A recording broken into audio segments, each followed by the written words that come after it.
Guys, on se retrouve pour l'épisode 7 de la saison 1 de Westworld qui a été ô combien choquant, très choquant pardon, avec la fameuse révélation, mais c'est vrai que vu qu'il y avait pas mal de théories dans l'air, c'était au final un non-événement un petit peu, je vais vous expliquer pourquoi. Donc l'épisode s'appelle Trompe-l'œil, en référence justement à l'histoire que lit Bernard à son fils dans son rêve évidemment, en disant que tout n'est pas exactement comme il peut sembler. D'ailleurs à chaque fois ils disent que tu ne remets pas à chaque fois ta réalité en cause, et c'est la question qu'il pose à chaque hôte.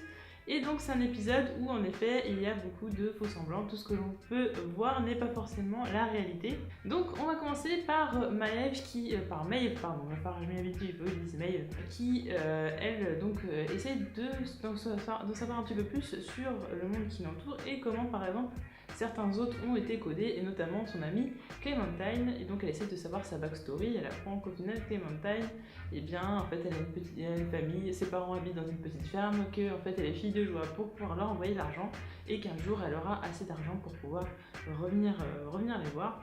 Et ça rend triste Maeve, puisqu'elle se dit que de toute façon Clémentine elle sera toujours une fille de joie, et que ce fameux rêve de repartir à la ferme et de ne plus faire ça, et bien ça n'arrivera jamais. Et surtout qu'au final Clémentine de toute façon ça ne lui plaît pas ce qu'elle fait, et qu'elle pensait que c'était temporaire. C'est là qu'en fait viennent les bouchers, enfin tout ce qui est scientifique, bouchers, etc. Ils viennent pour venir chercher Clémentine en plein jour, donc il a dû se passer quelque chose de très bizarre. Donc là on pense que quelqu'un a vendu la mèche, que Sylvester ou Félix auraient pu vendre la mèche par rapport à Maeve, ou quelqu'un l'aurait découvert. Au final, ils viennent chercher Clémentine pour une démonstration qui est très très flippante. Suite à cette démonstration, eh bien Clémentine va être lobotomisée. Donc en fait, on apprend que pour que l'hôte soit lobotomisé, il faut creuser un trou dans le disque dur afin qu'il ne soit plus lisible. Et on sait également, donc ça c'est par rapport au Q&A qu'il y a eu après l'épisode, que Clémentine reviendra, mais avec une nouvelle personnalité. Donc on ne sait pas encore comment Maeve va pouvoir réagir par rapport à ça. Et surtout, donc on a la fameuse menace de mort à Sylvester, comme Maeve fait à Sylvester, en disant que de toute façon elle veut sortir de Westworld et qu'il va l'aider, et que sinon elle va le tuer. Alors là on peut avoir plusieurs théories. D'une façon on peut se dire que c'est une menace en l'air et que c'est juste pour le faire peur, vu qu'il est un peu trop hier, il va vite accepter. Sachant que lui il dit quand même que la technologie est faite vraiment pour qu'elle ne puisse pas sortir de là, puisque évidemment sortir un autre de là c'est vraiment très très dangereux. On sait maintenant que dans l'équipe il peut y avoir en effet des hôtes qui sont à l'extérieur du parc, mais qui seraient toujours dans le laboratoire ou dans l'entreprise, mais on ne sait pas en fait s'il y a des hôtes à l'extérieur. Et donc en fait il y aurait une technologie qui permettrait d'empêcher Maeve par exemple de sortir de là. Donc on ne sait pas encore comment ça va se passer, comment ils vont réussir à pouvoir faire ça. Et autre chose, c'est que Maeve n'a peut-être pas encore la définition vraiment de la mort par rapport aux humains, parce qu'elle sait pertinemment qu'elle peut mourir des centaines de fois et revenir à la vie, sauf que peut-être qu'elle ne sait pas, ou du moins qu'elle ne se doute pas trop, que les humains, eux, il n'y a pas de façon de se réparer de la mort. Donc on peut se poser deux questions, et surtout comment elle va réagir avec l'arrivée de la nouvelle Clémentine. Et c'est là que c'est intéressant pour les acteurs de Westworld, c'est-à-dire que de toute façon, même si leur personnage, entre guillemets, il meurt, eh bien ils peuvent revenir sous une autre forme avec un autre rôle à jouer, et je trouve ça c'est intéressant. Donc on se retrouve avec Dolores et William qui filent le parfait amour dans le train. Néanmoins on a quelques révélations intéressantes. C'est que William, donc on sait qu'il avait une future femme à l'extérieur, et que c'est la sœur de Logan. Mais on a l'impression en fait que c'est une sorte de mariage arrangé, puisqu'en fait on apprend que le père de Logan n'est autre que le grand patron de l'entreprise. Donc ça fait quand même bizarre, c'est-à-dire qu'il se marie avec la fille du patron, c'est le vice-président, c'est un peu glauque quand même. D'ailleurs on peut se demander si le grand patron d'entreprise ne serait pas l'homme en noir, mais comme disent beaucoup de personnes en effet sur Reddit, ce serait bizarre vu que l'homme en noir dit clairement qu'il est en vacances, et que ce serait étonnant qu'il ait demandé à un de ses fils de venir pendant ses vacances et sa recherche du labyrinthe. Donc c'est une hypothèse qu'on peut rejeter. En tout cas ce qui est sûr c'est que William n'a pas l'air d'aimer sa future femme, donc c'est pour ça que j'avais vraiment pensé que c'était un espèce de mariage arrangé, c'était un espèce complètement d'arrangement. Et en plus, on sait très bien que la sœur de Logan est déjà venue dans le parc par le passé, et qu'elle s'est amusée avec certains androïdes. Donc voilà, niveau fidélité, c'est un peu moyen. De toute façon, la William, il a passé le cap. Et donc Dolores qui arrive à dessiner donc un paysage, donc on se doute bien là que c'est un paysage qu'elle a déjà connu. Donc c'est encore une fois une preuve que Dolores passe par des chemins par lesquels elle est déjà passée. Donc pour moi, ça rejette encore une fois la théorie des 2 timelines, parce qu'elle ne va pas passer encore 50 000 fois par le même chemin. Je pense qu'à un moment donné, ce serait très très répétitif. Mais voilà, on a une espèce de petite histoire d'amour entre William et Dolores. On ne sait pas si c'est, par exemple, ça peut être Arnold qui la pousse dans les bras de William, ou est-ce que c'est sincère. Ça a l'air d'être plutôt sincère. En tout cas, j'ai pas trouvé vraiment ça intéressant. Je veux dire que ça aurait été là ou non, en fait, ça changeait pas grand chose à l'histoire. Non, moi j'ai une théorie, donc là c'est encore une théorie loufoque, peut-être qu'on pourra vérifier ou non. Je pense, donc moi je repense encore à l'épisode 1, et je pense que Ford a fait en sorte de faire bugger Peter Abernathy, qui est le père de Dolores, soit le premier père de Dolores. Donc je pense que la photo peut-être a été mise exprès, mais ce qui est bizarre c'est que la photo n'a pas pu suffire, comme disait Elsie, à faire bugger Abernathy. Donc je pense que Ford a peut-être susurré une phrase de Shakespeare. Donc en fait on sait que c'est la key phrase qui débloque les consciences, la paranoïa à la conscience des autres. Lui aurait été chargé donc de faire évidemment bugger Dolores et en fait Arnold lui avait déjà compris que de toute façon il y avait une phrase, la key phrase de Violence the Heights Have Ends, que de toute façon ça pouvait débloquer la conscience des autres, et se serait servi de ça, de Dolores, pour pouvoir éveiller Maeve, qui ensuite, elle, aurait voulu avoir un libre arbitre, sachant qu'en plus, Maeve ne répond à aucune commande vocale. On ne sait pas encore si elle peut répondre à celle de Ford, mais en tout cas, celle des scientifiques et de tous ceux de l'entreprise, elle n'y répond pas. Et pourquoi pas, Arnold aurait voulu qu'elle obtienne son libre arbitre pour pouvoir ensuite obtenir l'intelligence maximum que puisse avoir un autre, sachant qu'en plus, elle sera encore plus intelligente qu'un humain, et peut-être qu'elle pourrait contrer Ford. Ça, c'est une possibilité. Autre chose, peut-être que Ford se sert de Dolores, peut-être qu'en fait on pense que c'est la voix d'Arnold qu'elle entend, mais peut-être que c'est Ford qui se fait passer par Arnold. Il a complètement la capacité de le faire, et on apprend quand même tout au long des épisodes qu'il est quand même très fort et qu'il contrôle pas mal de choses. Pourquoi pas, il aurait pu très bien demander à Bernard de tisser un lien de confiance avec Dolores, qui s'était déjà mise un petit peu à bugger. Et ensuite, ça leur aurait permis de pouvoir la mettre sur la piste du labyrinthe. Elle l'aurait menée petit à petit, évidemment, Ford en suivant tout ce qui se passe, pour pouvoir arriver au centre du labyrinthe. Cela pourrait donc expliquer que lorsque Ford lui demande la dernière fois qu'Arnold lui a parlé, qu'elle réponde que ça fait 34 ans, elle lui demande un mot d'analyse, et peut-être qu'en effet, peut-être que Dolores ne ment pas en réalité, et que c'est vraiment la voix de Ford qu'elle a entendue à la place de la voix d'Arnold, enfin Ford qui a pris la voix d'Arnold pour lui parler.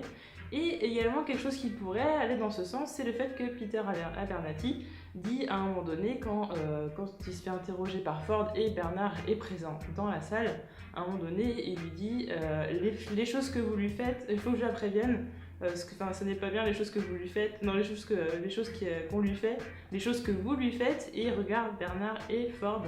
Donc on pourrait dans le sens justement d'une manipulation et que lui soit complètement au courant de ce qui se passe. Voilà, on va revenir très clairement au sujet qui nous intéresse le plus, c'est quand même Bernard. Donc, comme je vous disais, l'intitulé de l'épisode, c'est Trompe-l'œil. Donc, on a Bernard qui va se faire complètement piéger là-dedans. Donc, Teresa et Charlotte vont mettre en œuvre un piège pour pouvoir évincer Bernard et au fur et à mesure pouvoir évincer Ford. Car la préoccupation de Charlotte, c'est que Ford, s'il se fait virer, qu'il puisse détruire l'ensemble des données. Et moi, j'ai une théorie, c'est que par exemple, Arnold ça pourrait être très bien en fait Arnold qui détienne toutes les informations et que Ford fasse croire justement au conseil que lui peut les détruire, alors qu'en fait ce serait Arnold, et qu'au centre du labyrinthe on trouverait vraiment toutes les données liées aux autres et que la personne qui pourrait y accéder pourrait avoir un immense pouvoir dans le parc. Et par exemple un autre qui puisse y accéder, c'est-à-dire au système Arnold. Je reviens encore à la théorie qu'Arnold peut être un système informatique, une intelligence artificielle. Par exemple, un autre qui arriverait au centre du labyrinthe arriverait à avoir un libre arbitre, avoir une conscience telle qu'un humain. Et en fait, donc le but de Ford, ce serait de cacher le centre du labyrinthe, parce que justement, c'est là où on pourrait découvrir qu'au final, ce n'est pas lui qui détient toutes ces informations, mais c'est Arnold. Et ce serait pour ça peut-être que l'homme en noir cherche tellement à pouvoir arriver au centre du labyrinthe, puisque ce serait toutes les données du parc que de toute façon tous les businessmen ont envie d'obtenir, et que ce serait pour ça que Ford essaye de le maintenir le plus loin possible du centre du labyrinthe en le menant vers une fausse piste qui est celle de Wyatt. Dès le début de l'épisode, on se doute bien qu'en fait Bernard est un autre. Donc déjà il y avait les théories, comme je vous disais, que Bernard ce serait l'esprit d'Arnold, etc. Là, en l'occurrence, ça n'est pas prouvé, mais c'est vrai que dès le début de l'épisode, on se doute que c'est un autre, puisque les souvenirs de son fils sont liés à ses rêves. Donc en fait, on le voit se réveiller, comme c'est le cas pour Maeve, comme ça pourrait être le cas pour Dolores et tous les autres qui bug. En fait, tout simplement, on sait qu'il y a un lien, des backstories sont liées à des cauchemars, pour éviter qu'ils pensent vraiment que c'est un souvenir. C'est quand ça se met comme un cauchemar, en fait, tout simplement. Et donc par la suite, donc on a Bernard donc, qui est confronté avec la démonstration totalement sanguinolente, dégueulasse de Clémentine qui se fait frapper et qui ensuite se venge. À savoir d'ailleurs, petit point intéressant, c'est qu'on peut faire en sorte de faire croire aux autres hôtes que certains hôtes sont humains, donc c'est le cas d'ailleurs pour Bernard, et cette possibilité pourrait peut-être en effet faire en sorte qu'un hôte puisse tuer un humain puisqu'il n'aurait pas les mêmes caractéristiques que les autres hôtes. Donc on a Bernard qui est mis sur le fait accompli, lui qui sait très bien que c'est une mise en scène pitoyable, qui n'essaye pas de se défendre lorsqu'on lui dit qu'il est viré, parce qu'en plus, sachant qu'en plus c'est Ford qui a fait le code des rêveries, Bernard ne va pas essayer de se défendre, néanmoins après il va dire quand même à Teresa que si les autres bug comme ça, c'est que en fait il y a tellement de répétitions qu'à un moment donné il y a des variations. Encore une fois, je pense que c'est une excuse qui est juste mise là qui a été complètement faite par Ford. Là, à ce moment-là, c'est Ford qui parle et non Bernard, vu que Bernard, de toute façon, on apprend qu'il est contrôlé par Ford. Donc en fait, toute cette mise en scène, d'ailleurs, à un moment donné, on a Teresa qui parle à Charlotte qui lui dit qu'il y aura un bain, que pour les dieux, il faudra un bain sanglant. Et en fait, si Ford est au courant de cette phrase, c'est tout simplement parce que Hector, en fait, par le biais d'Hector, il a pu espionner Teresa et Charlotte, et donc il peut le faire à travers Bernard. D'ailleurs, il le dit très bien à Teresa que s'ils ont couché ensemble, etc., ça avait quand même bien aidé pour savoir un maximum de choses sur elle. Donc on peut partir du principe qu'au final, eh bien, il peut espionner n'importe qui avec n'importe quel autre, ce serait possible, peut-être pas forcément ceux d'Arnold, en tout cas. Donc on a après la fameuse scène où Teresa va découvrir où Bernard va emmener Teresa dans la fameuse maison. Donc là les autres ne sont pas là. Ce qui m'a déjà mis la puce à l'oreille, c'est que Bernard arrive à il fait comme s'il était chez lui. Il met la petite bougie à l'extérieur, il allume la petite bougie, la petite lanterne à l'extérieur, il rentre tranquillement comme s'il connaissait déjà le truc. Et donc là, il y a la fameuse scène où Teresa dit, Bernard dit, il y a forcément, en gros, il y a forcément quelque chose à chercher. Et Teresa va dire, pourquoi pas cette porte? Et Bernard dit, quelle porte? Et c'est le moment où on est quasiment sûr, maintenant, il n'y a quasiment plus de doute que Bernard est un hôte. Ensuite, donc, elle découvre les fameux schémas. Et là où c'est intéressant, c'est qu'en fait, on a le schéma de Ford enfant, on a le schéma de Dolores. Donc à chaque fois on voit les noms en dessous.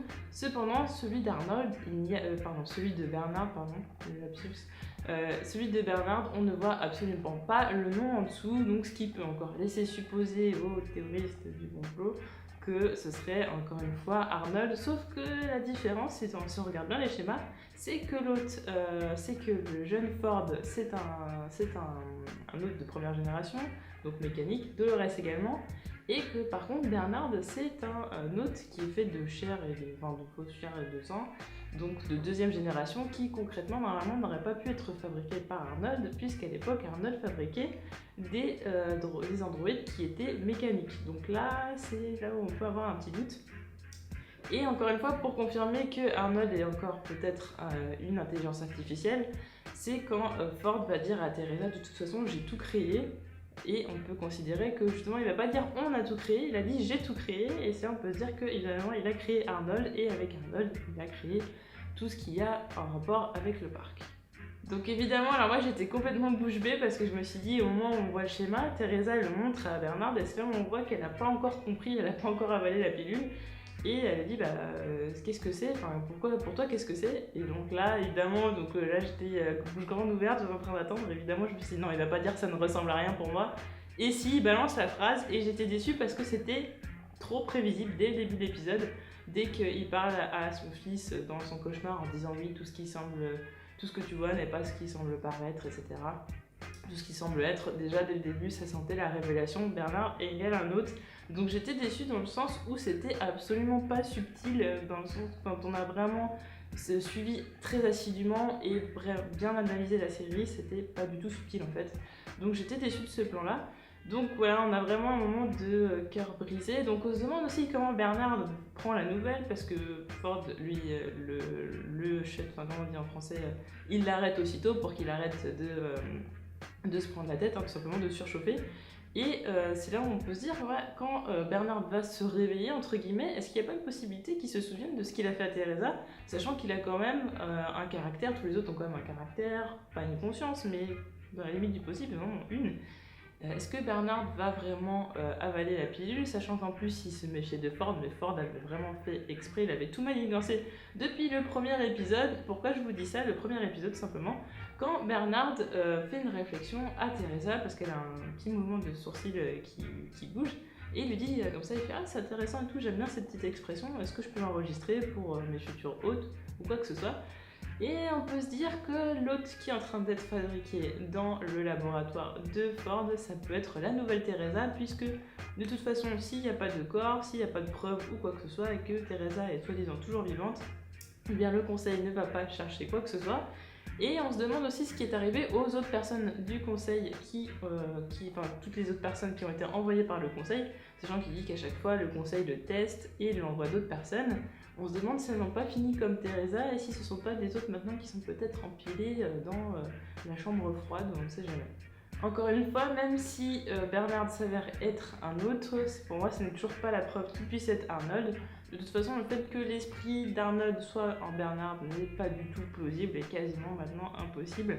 Cependant, Ford aurait très bien pu s'inspirer de certains traits de caractère d'Arnold pour justement, vu qu'ils disaient qu'ils étaient complémentaires, ça pourrait justement balancer au niveau du niveau des caractères, ça aurait pu complètement faire un équilibre. Donc ça c'est possible, mais en aucun cas l'esprit d'Arnold serait dans Bernard. D'ailleurs Bernard est arrivé il y a 10 ans, dans tous les cas c'est vrai. Il est arrivé il y a 10 ans, d'ailleurs à chaque fois il dit de toute façon tu n'étais pas là au début, etc. C'est totalement vrai.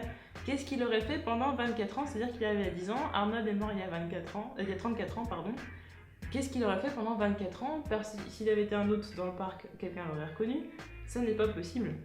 Donc clairement, je pense que Bernard a vraiment été créé il y a 10 ans. Donc on peut se poser des questions si d'autres personnes dans l'entreprise sont des autres. On peut se demander si Charlotte en est une, etc. Et il y a une autre question qui est intéressante, c'est Elsie. Elsie qui donc avait été kidnappée, on ne sait pas par qui, on ne sait pas comment. Et là, ce serait compliqué de faire des hypothèses là-dessus. Là, même sur Reddit, beaucoup de personnes sèchent. En tout cas, ce qui est intéressant, c'est que quand Bernard essaie de la localiser, elle n'est pas localisable, tout comme Teresa n'arrivait pas à capter dans le labo de Ford, vu que c'est tout un endroit où ce n'est pas censé être localisé. Il est possible qu'elle soit vers la maison, justement vers cette maison. Et ce qui est marrant aussi, c'est que le système de localisation ressemble quand même au système de localisation des autres. Alors pourquoi Elsie ne pourrait pas être un hôte, par exemple créé par Arnold? Bon, enfin, ça c'est encore une théorie, je vais pas aller là-dedans, je pense pas que ce soit le cas, mais bon, c'est assez sympa de faire le parallèle entre les deux. En tout cas, que Dolores soit manipulée par Ford ou non, on a toujours la preuve que de toute façon Arnold est bel et bien présent dans les autres. C'est certain que Maeve va être entre guillemets le petit soldat d'Arnold, mais aussi le petit Robert Ford qui fait clairement une menace de mort. Au début, on ne comprenait pas trop les motivations d'Arnold, pourquoi il voulait stopper Ford. Maintenant, on sait que Ford a déjà du sang sur les mains, on le sait par rapport à Teresa, mais vu ce qu'il a dit par rapport aux autres membres du conseil qui étaient venus, il est possible qu'il y ait un très grand nombre de personnes qu'il ait fait tuer par des hôtes, différents hôtes. Donc je pense qu'on a encore beaucoup de choses assez creepy à découvrir. En tout cas, j'espère que vous avez aimé cette vidéo et n'hésitez pas toujours à donner vos théories en commentaire et à partager ce que vous avez pensé de cet épisode qui était quand même assez choquant, parce que même si je m'attendais à vraiment la révélation de Bernard en hôte, c'est vrai que la façon dont Bernard a ensuite tué Teresa en se déshabillant, etc., de façon très très froide, ça m'a quand même choquée. Donc c'était quand même un épisode qui était bien fait sur la fin, mais j'ai l'impression de m'être fait spoiler dès les premières secondes, donc je suis un petit peu déçue par rapport à ça. Et j'espère que la fin de cette saison va être tellement énorme que ça va rattraper ça, donc je croise les doigts. Donc je vous dis à bientôt pour d'autres vidéos. Salut!